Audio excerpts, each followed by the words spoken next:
What's up, everyone, and welcome to this week's version or episode of Invest2Friday. If you didn't make it to the meetup in Denver last week, I did a really good, self-promoted, really good presentation on the past, the present, and the future of house hacking in Denver.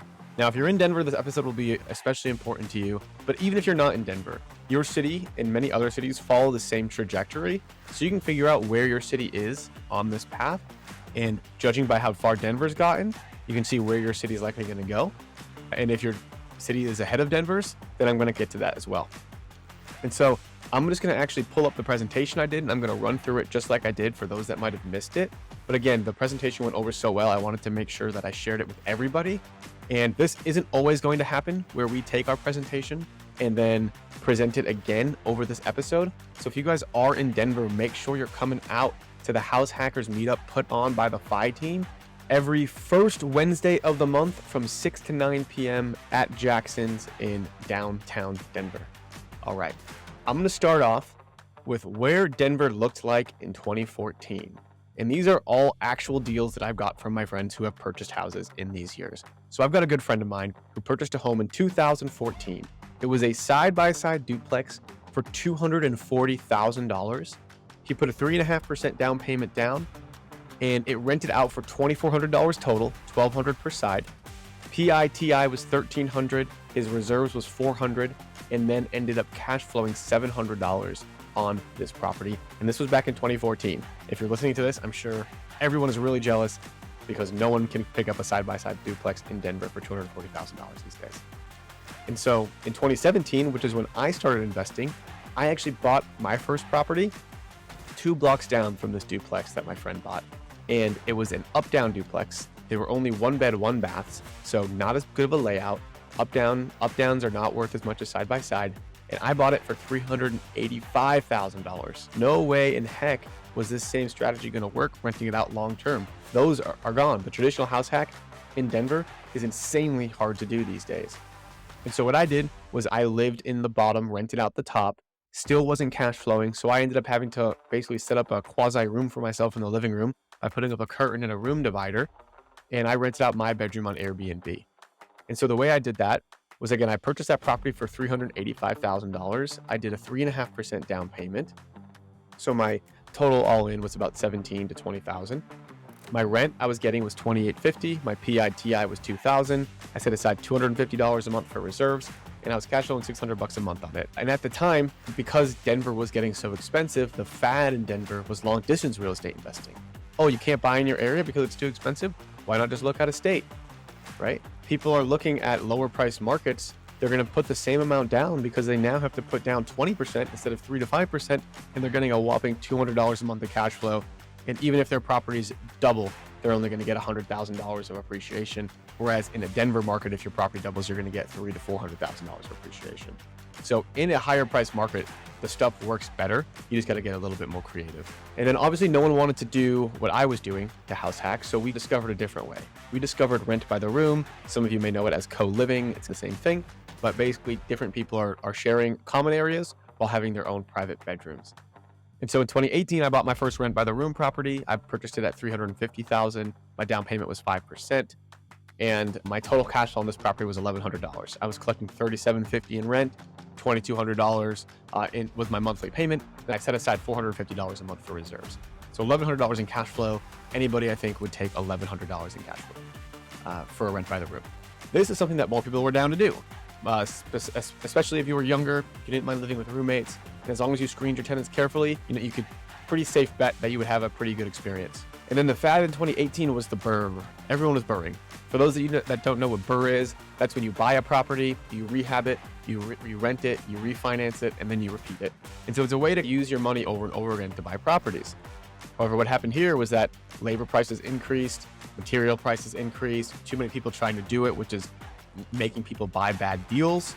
So then the rundown properties were actually like increasing in price. And so it was really hard to actually make these work. And then, of course, what really nipped this strategy in the bud were the high interest rates in 2022, where the refinances wouldn't even make sense anymore. So that's a fad, right? That was about from 2018 to 2020 is the BRRRR fad. And then what we discovered in that time with the burr fad is totally separate from this. This was, oh, we could find a house that has a basement, and we could actually separate the upstairs from the downstairs. So someone that lives in the upstairs could rent out the downstairs, have their own separate place, and still be able to house hack, still be able to subsidize their mortgage and have their own place for free or pretty dang cheap, if not free. And we were really pushing both of these strategies, rent by the room or the upstairs downstairs split, depending on how much you wanted to profit and how much comfort that you wanted. And each of these would be about the same, just the upstairs downstairs would probably be a little bit more management intensive, because the downstairs, in order to make the numbers work, would probably have to be an Airbnb or something like that. You'd have to do multiple strategies. And so then 2021, 2022 comes along, and the fad is the luxury Airbnb. I'm sure you've seen these all over Instagram, right? There's a really high return in the first couple of years because your place is new, your place is fresh, it's likely up to date with the most recent trends, and it looks gorgeous on IG, right? You can post it, you can get in all the likes and the comments and the loves and the follows. I don't know about you guys, but I'm not really investing in real estate for likes, comments, or follows. I'm in real estate so I can get some passive income, not have to worry about it, and I can enjoy life with my family, enjoy life with my friends, and do things that really matter. The downside about these luxury Airbnbs is you need to continuously reinvest. I've got friends that literally are putting $50,000 to $100,000 just in the decorations of these Airbnbs. It doesn't even include any rehab. Add another 50 to 100 grand on the rehabs. You're talking $200,000 all in, right? That's not even including your down payment or anything like that, to just make these rehabs all trendy and look good so that they can actually be rented on Airbnb at a high rate. And then what happens in 2 years when that pretty green leaf wall with the sparked up sign is no longer cool? Now you got to go change it out again, and you probably got to spend $5,000, $10,000, $15,000 a year at least trying to update it. Now you're running this crazy business. It's not even close to passive. You have to continuously be making updates. You need to continuously live and die by reviews. And if one thing starts to break or anything like that, you got to make sure it's fixed, right? These houses also, a lot of them are one-trick ponies, right? What makes a house beautiful? It's a big living room, right? It's a big, beautiful kitchen. It's a big, nice outdoor area. Unfortunately, guys, you can't really charge that much more in rent for these areas, and it's really hard to add bedrooms or do anything like that. The only way these things work are Airbnbs, and the long-term luxury space is really bad in terms of rent to price ratios. So these guys are going to be caught, I think, with their pants down in a few years if Airbnb ever decides to go away or whatever, and now they're going to have to sell these properties at a discount or hold on to them, make their properties really good, continue to reinvest in them while things go down. And also, it's totally oversaturating Airbnb as well. You're looking back in 2017 when I Airbnb'd my first property, I literally could, rent out. I had an American flag comforter, $20 from Amazon. It was like a $30 desk. It was like the worst Airbnb ever, and it was still making $1,100 a month. Today, that wouldn't even rent on Airbnb. And so I really don't like this strategy. I know it's like the flavor of the year, flavor of the month right now. But again, I think for the long term, people, if you look at experienced investors that have been doing this for 10 plus years, not a single person is like all in on the short-term rental space. The only people that are all in are people that have experienced the high volume of short-term rentals coming up, the popularity of the rise of them in 2019, 20, 21, and 22. And so I just don't know that I don't have good feelings for the long-term effects of these luxury Airbnbs. Not only that, but the government is really cracking down, especially in cities, on these Airbnbs. Because what are they doing? They're taking away from hotels who pay a lot higher in taxes. They're making their city unaffordable because rather than landlords renting out their places long-term like they should be doing, they're trying to get more money from Airbnb, which decreases the supply. When the supply decreases, rent increases, making their city more unaffordable. Then people leave their city. They stop paying taxes in their city. It is not good to have people not wanting to live in your city and artificially increasing rent prices. So I think this is a fundamental flaw. I think the government is going to step in. They already have been. And so I just don't like the long-term effects of this. So I would just be very cautious. If the only way your property works is on Airbnb, I would honestly think about selling it and picking something else up that works in multiple different ways as soon as you can. Because I think that the fuse is running out here in the next 2 or 3 years. And so let's get back here to 2021, 2022. What are we doing? Don't get me wrong, we're still doing the Airbnb, but we're doing it in an area, in a house that can also be used as rent by the room, or also be rented out as a long-term and still cash flow. This is a deal that I bought in 2021. It's a $550,000 purchase price. We put 5% down. The rent I'm getting is $4,800. My PITI was $3,000. My reserves were $3,400. So I'm cash flowing like $1,500 a month on this one.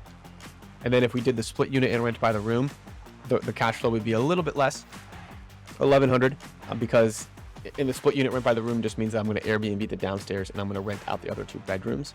And that's just because the Airbnb wasn't doing as well after everybody started coming on 2021, 2022.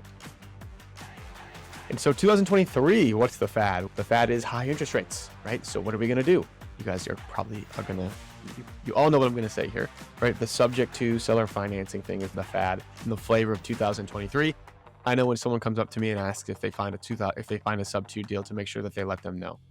I will say that if I find a really great sub 2 deal that doesn't require much down payment or anything like that, I'll probably take that myself. And so you have to know who your audience is, and people aren't just going to give you these deals. I know you're a newbie when you're asking all these questions, basically. And the downside to these sub 2 things is that it's nearly impossible to find a deal. Sellers don't really understand it. So you need to be really good at explaining to them what the benefits are to them, why they would do this, etc., etc. You usually still will need a down payment, and honestly, usually it's more than 5 to 10% down, especially if it's listed, because the seller is going to need to pay the agent a 5 to 6% fee. So you're going to have to at least be able to pay the agent with your down payment. And very rarely are they just willing to just walk away with nothing. It can happen, but it's pretty rare. And then it's very oversaturated right now. Everyone is doing this. And so honestly, when I look to see what everyone else is doing, I like to zig when everybody else zags. And so if I see everyone going to sub 2, I'm going to go a different route, because I just know it's just like the flavor of the month. And so 2023, we're still doing the same old boring stuff that is just printing us cash flow, and we're really not falling for any of the fads or the trends or anything like that. So we purchased a property for $585,000. The rent on this one is $5,850. The PITI is $3,400. And that will actually end up going up. We did a 2-1 buy down, so it'll go up to $3,800 once the 2-1 buy down expires. But we're still getting $1,500 a month in cash flow after we set aside some money for utilities, reserves, etc., etc. If you want to do the split unit in rent by the room, we're still looking at that same thing. That's about $1,300 of cash flow. Again, Airbnb isn't as good as it used to be in terms of the money it would bring in because of all the saturation, but it still does a decent thing if you're willing to, again, live with 2 roommates and then also Airbnb your downstairs. And so that's a history, and it brings us up till today. And so there's been a lot of fads, right? There's short-term rentals, there's a sub 2, there's the medium-term rentals, which we didn't even talk about, but that was also a fad. Seller financing is the new thing. BRRRR is the older thing. And so all these things are useful. They're tools in the tool belt. If you want to be a real estate investor, you should know how to do all these things. I am not knocking any one of these things. I'm just knocking that you can't scale a business for the long term with just one of these categories. And so you need to make sure that you've got them in your tool belt, but you're doing something fundamentally that's going to last and has withstood the test of time. And so what's going to happen in the future, right? That's what everyone wants to hear. And I'm going to tell you the answer. And the answer is, I don't know. So thanks for listening, guys. No, I'm just kidding. But in all actuality, right? So 2024, 2027, in the next 3 years, we don't know what's going to happen. But we can tell you that the market's either going to go up or it's going to go down. I'm not sure what it's going to be, but let's say what happens if it goes up, which is likely what's going to happen. That's typically what real estate does over time. So if it goes up, we're going to just take a look at some other cities. Now, I've had the privilege of living in a lot of bigger cities. I've lived in San Francisco. I've lived in Boston. I've lived in Chicago. I've lived in San Jose, California, which is also a bigger city. And there's one thing that all of these cities have in common. Housing becomes unaffordable. And when housing becomes unaffordable, everyone who lives there and rents there thinks, oh man, wouldn't I be so lucky if I own these properties? The people who own these properties are people that bought probably 20, 30 years ago when it was affordable. Guess what? You're in a market right now that is affordable. In 20 or 30 years, people are going to be wishing they were you who bought the property when it was affordable. So as these cities grow and they become more desirable and population increases, people are going to continue to flock to these big cities. And when housing becomes unaffordable, what happens? Everyone else needs to rent. So then the rental prices starts to skyrocket. And now you've got your property that you own with unaffordable, which is good for you because that means it's appreciated quite a bit. The average Joe can't afford it because we all know wages do not outpace home appreciation. And now rent, because there's so much more rental demand, rent is going to skyrocket. and you own it. So that's the biggest thing. And then, of course, this is how you're able to get high cash flow and high appreciation in these more expensive markets like Denver, like Austin, like Seattle, heck, Coeur d'Alene, Idaho, like even in San Diego, we're actually finding some places with some good high cash flow. Yeah, and what happens if it goes down? Well, we're just going to regress back on that scale, right? We might go back to 2017, where you maybe could get a duplex and rent it out, or you just keep doing rent by the room, right? We all know these strategies of rent by the room work, so we'll continue to do it. And the best case scenario is that, or the best part about this whole thing is that if the market goes down, you do not need to sell, because we're looking at your houses to make sure that you can cover your mortgage and not be negative every month. So you don't need to sell at a loss. You don't really make or lose money at anything until you actually transact. I could have $1 million in equity in a property, but if I don't sell it, can't really do anything with that equity. I can take a HELOC on it, etc., but it's not really, but I still owe that back. And so whatever the housing market does, whether it goes up, we are thinking about strategies on how to do that. And we're going to get to that in a second. And in the future, we'll just regress back to what we already have done before. And the numbers will just work better, right? And so what do? One, if you don't already know, I am the leader of the FI team, which is a team of investor-friendly agents in the Denver market. We're also in Coeur d'Alene, Idaho, San Diego, as well as Washington. And so if you need help in any of these markets, just let us know. Shoot me a DM. I'm at the FI guy, and we can just talk through some of the scenarios and how you could potentially buy an investment property for the long term and achieve financial independence the way you need to. And so with the future, so let's say it goes up, right? Let's say the Denver market goes up, all the markets go up. How are we going to continue to cash flow? Eventually the prices are going to outpace the rents. And so where the future is and where it seems like it is going is the co-living space. And so rent by the room is something that all these other cities do, right? I was in San Francisco and I went and looked at an apartment where I shared a bedroom with somebody and was going to pay $2,000 a month. That's a problem, right? That's a problem for renters. But you can see that's where Denver and these more expensive cities are starting to go. And the government wants people to have affordable housing. Rent by the room is one of the best ways to have affordable housing, especially if you're giving them a great place to live. So the government is going to have our backs with this affordable housing thing. And so we're going to be on the government side. We're going to do what they want to do. We're going to look at what other cities have done and continue to do and reinvest the way they have. And so co-living is where I think the future is, and also potentially recovery homes. And I think we've done a couple of these and they've worked out really well, where people who are coming out of, who are ex-addicts are recovering and they need support and they need accountability. And so they actually need to have a roommate. So there's going to be 2 to 3 people living in every room, paying probably about $500 to $600 per bed. And that really adds up. And these people really, they don't have a chance, right? From anybody else, because they have bad credit, I'm sure. They're probably felons if they're in jail or just getting out of jail, or recovering addicts. And so you're giving these guys a chance. You're getting a premium for it. And I think it's a really good way to give back and help. And what's the difference, right? I feel like there's 2 ways you can go. You can go that Airbnb route that we talked about, and you can scale that, or you can maybe go this co-living route. I just think the difference is the co-living is solving a fundamental problem that society wants to solve, and that's the affordability crisis in big cities. Whereas the Airbnb route is actually is doing the opposite of what the cities want to do, and it's making these cities more and more unaffordable. And so by solving a problem, typically you're going to get wealthier, it's going to feel better, and I think you're going to do a lot better. And what the future looks like, we're going to do a quick analysis of, hey, what happens if that $550,000 property that we just analyzed is now $750,000? And so if you're renting by the room or doing co-living, you're still going to you'll make $6,000 to $7,000 a month in rent. You'll make your PITI will be $5,000 or so, and you can still be cash flowing anywhere between $600 to $1,600 a month. And so this is where the future is going to be. That's why we are going all in on rent by the room and co-living, because all fingers point in that direction. You have to be careful, guys, not to just look at what has worked in the past, but look to see what is going to be in the future. And again, history repeats itself. Look at other cities, look at other areas that have been where your city is, and figure out what their next step was, because that's what cities do. That's how cities get their ideas, how they put their policies in place. They look at other cities and see what they've done, and then they just start copying and pasting each other. So we have to adapt and adjust just like they have. And so at the end of the day, what's going to happen here is everyone is really concerned about buying right now because of the high interest rates and all that kind of stuff. But really, what the scenario is that everyone right now sitting here as I'm recording this in 2023 wishes they bought a property in 2019, 4 years ago. And I promise you, everyone in 2019 wishes they had bought in 2015. So what do you think is going to happen in 2027? You think everyone's going to wish they had bought in 2023? I have to say, probably, right? So get out there. Now is one of the best times to buy because there's the least competition we've ever seen. People are going to get at or under asking. There's no need to waive contingencies. There's not multiple offers. This really is one of the best times to buy real estate ever since I've been even buying. You can get seller credits. You can get seller concessions.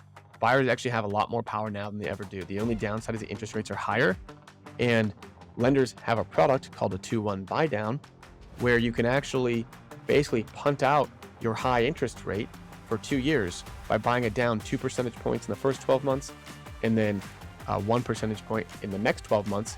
You're hopefully able to withstand the higher interest rates, and in that time, hopefully the Fed drops rates and you can refinance and be all good and Gucci. So that was it, guys. That was this episode of Invest2Fridays. I hope that was helpful for you. I'm a pretty big, obviously, as proponent of the rent by the room and the co-living strategy. I just think it is going to work for the long term. It's where cities are going. It helps the cities. It helps and you want to be on the city's side, and it's not nearly as oversaturated. And even if it was, it will again just help the issue of affordability. And so we're solving a much bigger problem here, not just lining pockets of already rich people, but helping people who actually need a good place to live while also benefiting ourselves. So it's what we call a nice win. If you like this episode of Invest2Fridays and you want to potentially work with the FI team, or if you want to just continue to listen, make sure you like and follow this. If you want to work with the FI team, you can go to thefiteam.com.